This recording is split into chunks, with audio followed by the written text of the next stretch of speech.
天的症状更严重了，嗓子已经说不出来话了，唉，像是有个刀片儿一样在嗓子里。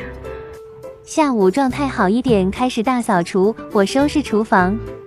大家分工明确，病了几天卫生都没好好收拾过。卫生打扫完就开始喷酒精消毒，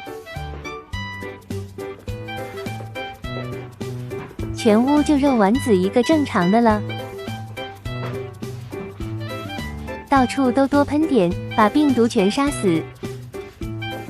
今天大家的状态都不好，发烧的发烧，咳嗽的咳嗽，每个人的阶段还都不一样。我想了想，就都别做饭了，点了纸外卖烤鸭，够我们吃了。这是鸭架，肉还挺多的，还热乎着呢，我留着明天煲鸭架汤。看看这个烤鸭，99块钱还挺值的，还送了一份焦溜丸子，还有昨天的2个剩菜加热了一下。今天就吃了这一顿饭，因为都病倒了，没胃口吃，伙食还是很不错的。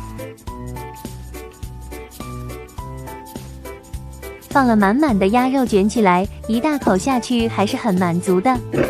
我嗓子说不了话，我就大口吃，吃好的多吃点，吃饱了病就好得快。